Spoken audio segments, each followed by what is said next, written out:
በቴሌቪዥን ፕሮግራም አዘጋጅነት የምናውቀው ሰይፉ ከሰሞኑ በተለያዩ ጉዳዮች ስሙ እየተነሳ ይገኛል። ስሙ ከመነሳትም አልፎ አሁን ላይ በዛቻም ብዙዎች እየዛቱበት ይገኛል። እጅግ ብዙዎችን ያነጋገረም ጉዳይ ሆኗል። ከዚህ ጉዳይ ጋር ተያይዞ ብዙዎች መረጃውን ባለመስማት ሰይፉን እዚህ የሚያደርስ ምን ስህተት ሰራ ሲሉ ሲጠይቁ ይገኛል። ጠቅለል ባለ መልኩ በዛሬው መረጃዎቻችን ሰይፉን እንደዚህ እንዲወቀስ እንዲዛት በት ስላረገው ዋነኛ ነጥብ እንዲሁም ደግሞ አዶናይን አላቀረበም እየተባለ ስለተከሰሰበት ሌላ ጉዳይ ዘርዘር ባለ መልኩ መረጃዎቹን ይዘንላችሁ መተናል። ከዚህ ጉዳይ ጋርም አያይዘን ለምን አዶናይ ሰይፉ ላይ እንዳልቀረበም ጭምር ቀድመው የተሰሙ እጅግ ያልተጠበቁ መረጃዎች ነበሩ።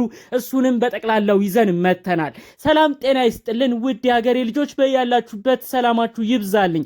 ዛሬም አዳዲስ በሆኑ ጉዳዮች ብቅ ብለናል። ለዚህ ቻናል አዲስ ከሆነ ሰብስክራይብ እንድታረጉ በአክብሮት እንጠይቃለን። ቀጥታም ይዘን ወደ መጣነው ዝርዝር መረጃዎቻችን እናልፋለን። ሰሞኑ ቲክቶክ ክሬቲቭ አዋርድ የሚባል ፕሮግራም እየተካሄደ ይገኛል። ይህም የቲክቶክ ቪዲዮ ክሬተሮችን በተለያዩ ዘርፎች አወዳድረው ሽልማት ላይ ለማብቃት የሚደረግ የፕሮግራም ሂደት ነው። በዚህ ፕሮግራም ሂደት ላይ የተለያዩ እጩ ተወዳዳሪዎች አሉ። በተለያዩ ዘርፎችም ስማቸው ሲነሳ እርስ በርስ ከባድ ፉክክር፣ ከባድ ትንቅንቅ ሲያደርጉ የነበሩ ተፎካካሪዎችም ስማቸው ሲሰማ ነበር። ይሁን እንጂ የብዙዎችን ቀልብ እየገዛ የመጣው የተፎካካሪ አዶናይ እና ዩቲ ጉዳይ ሆኗል። ከዚህ ጉዳይ ጋር ተያይዞ ነው ታዲያ ሰይፉ ስሙ እየተነሳ የሚገኘው። አዶናይም የራሱ ደጋፊ አድናቂዎች አሉት፣ ዩቲም የራሷ ደጋፊና አድናቂዎች አሏት። ታዲያ ሁለቱ ናቸው አሁን ላይ በትልልቅ ነጥብ እርስ በእርስ ተፎካከሩ የሚገኙት። ታዲያ ከሰሞኑ ሰይፉ እሁድ ላይ በነበረው ፕሮግራም ዩቲ እዛ ፕሮግራም ላይ በመቅረብ ስለ ቲክቶክ ውድድሯ ተናግራ ሰዎች ቮት እንዲያረጓት ጠቆም አድርጋ አልፋለች። ይህንን አስመልክቶ ነው ብዙዎች አሁን ላይ ሰይፉን እየወቀሱት እየተቹት የሚገኘው። ይህም እንዲህ በማለት ነበር ብዙዎች መከራከሪያ ሀሳብ በማንሳት ሰይፉን እየወቀሱት የነበረው። ሁለቱም በብዙ ፉክክር ላይ ያሉ ግለሰቦች ናቸው። ለምንድነው ወደ አንደኛዋ ነጥብ እንዲያደላ በቴሌቪዥን መስኮት አቅርቦ ትልቅ ድምፅን በህዝቡ እንድታገኝ በማድረግ ዩቲን ብቻ ለምን አቀረበ? አዶናይንስ ለምን አላቀረበም? እዚህ ጋር በጣም ወገንተኝነት አድርጓል። ዩቲ በብዙ ነጥብ አዶናይን አሁን ላይ እንድትመራው ሆኗል። ከዚህ በፊት በነበራቸው ፉክክር አዶናይ በብዙ ርቀት በብዙ ቮት እሱ ይመራት ነበር። ነገር ግን እዛ ኢቢኤስ ላይ ከቀረበች በኋላ ከሰይፉ ጋርም ቆይታ ካደረገች በኋላ ብዙዎች እንዲመርጧት ሆኗል። ትልቅ የምርጫ ቅስቀሳ፣ ትልቅ የምረጡኝ እድል ነው ያገኘችው። እዚህ ጋር በጣም አድሎ አድርጓል በማለት ነው ብዙዎች ሲወቅሱት የነበረው። ታዲያ ደግሞ በቪዲዮ መግቢያም እንደተመለከታችሁት አንዳንዶች ከወቀሳ ባለፈ በሚመስል መልኩ በዛቻም እሱን ሲናገሩት ሰይፉን ሲወቅሱት አይተናል። ይሄ ልጅ አንድ ነገር ይሁንና ይበለጥና ዩቲ ታሸንፍና ሰይፉ አንላቀቅም፣ ሰይፉ ዋጋ ትከፍላለህ በማለት ጭምር ከባድ ዛቻ በሚመስል መልኩ ለሰይፉ መልእክት ሲያደርሱ የነበሩ ሰዎችንም በቪዲዮ መግቢያ እንደተመለከታችሁት በተለያዩ ቦታዎች ተመልክተናቸዋል። ጉዳዩ እጅግ እየተካረረ የመጣ ይመስላል። ብዙዎች ታዲያ ጥያቄ የሚሆንባቸው አንድ ነገር አለ።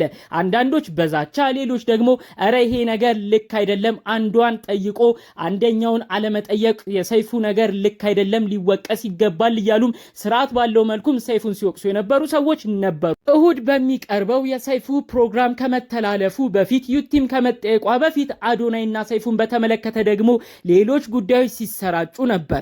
ይሄ ጉዳይም ነው ታዲያ ምናልባት አዶናይ ሰይፉ ላይ እንዳይቀርብ አድርጎታል እየተባለ የነበረው። ይህም እንዲህ በሚል ነበር በተለያዩ ቦታዎች ሀሳቦቹ የተነሱት። አዶናይ በፍጹም ሰይፉ ላይ መቅረብ የለበትም። ብዙዎች ሰይፉ ላይ የሚቀርቡት እኮ እውቅናቸውን በደንብ ለማግኘት ወይም የሆነ ችግር ተደርቶባቸው ያን ችግራቸውን ለመፍታት እንዲሁም ደግሞ የሆነ ስማቸውንም ለማደስ ነው የሚቀርቡት። አዶናይ ግን ስሙም የታደሰ ምንም እንከን የሌለበት ግለሰብ ነው። በፍጹም ሰይፉ ላይ መቅረብ የለበትም እያሉ ገና ቀድመው ሰይፉ ላይ መቅረብ እንደሌለበት ብዙዎች ሲናገሩ ቪዲዮም ሲሰሩ ነበር። አያይዘውም እዛ ላይ ቀርቦ የሆነ እንከን ቢናገር የሆነች ቃል ቢሳሳት እዛች ላይ የተሳሳተው ቃል እየተወሰደ በተለያዩ ቦታዎችም እየተሰራጩ ከባድ ነጥብ ሊያስጥለው ስለሚችል በፍጹም ሰይፉ ላይ መቅረብ የለበትም እያሉ ብዙዎች አስቀድሞ ሲናገሩ ነበር። ታዲያ እንግዲህ በዛም አለ በዚህ አዶናይ እነዚህ መልእክቶች ሰምቶ ይሁን አይታወቅም። ምናልባትም ሰይፉ ጥያቄ አቅርቦለት በሰይፉ ኦን ኢቢኤስ ላይም እንዲቀርብ ጠይቆት እሱም ቢብሎ ይሆን በእነዚህ አይነት ምክንያቶችም ቀርቶ ይሁን አይታወቅም። አሁን በነበረው እሁድ በተላለፈው ፕሮግራም ላይ ብዙዎቻችን እንዳየነው ዩቲ ብቻዋን ነው የመጣችው። ታዲያ ይህንን አስመልክቶ ነው ብዙዎች ዛቻቸውን ለሰይፉ ሲያደርሱት የነበረው። በዚህን ያህል ደረጃ ዛቻው ያስፈልጋል ብዬ አላምንም። አሁንም ቢሆን አንድ እውነት አለ።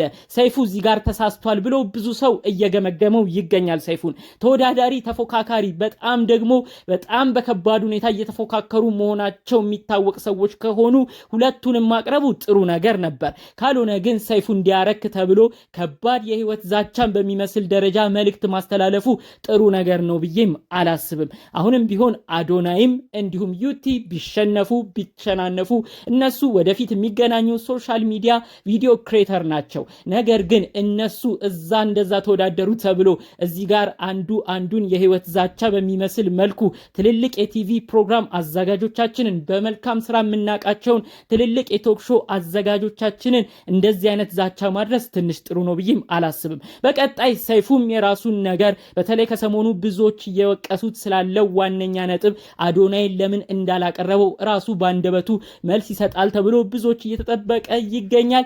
እኛም የምንጠብቀው መልስ ከሰይፉ ትክክለኛው የሆነውን ነው። እስከዛው ድረስ ግን ለሰይፉ ብዙዎቻችን ለምናከብረው በመቄዶንያ ስራ ብዙ ደግነቱን ላሳየን በብዙ እርዳታዎቹ የምናቀው የሚያረገው የሚሰራቸው መልካም ስራዎች ከሚወሩለት በላይ ውስጥ ለውስጥ ብዙ ነገር የሚያረገውን ሰይፉ ግን በዚህን ያህል ደረጃ መዛቱና መጥፎ ስም መስጠቱ ጥሩ ነው ብዬ አላስብም። እንደዚህ አይነት ነገሮችም ያስተምራሉ ያንጻሉ ብዬም አላስብም። በፍጹም ደግሞ የቪዲዮ ክሬተሮቹ ተወዳዳሪዎቹም እንደዚህ አይነት ሐሳብን ይደግፋሉ ብዬም አላስብም። በዚህን ያህል ደረጃ ባንወርድ መልካም ነው ባይነኝ። ጠቅለል ባሉት ጉዳዮች እንግዲህ ዛሬ ይዤላችሁ የመጣሁት መረጃ ይህን ይመስል ነበር።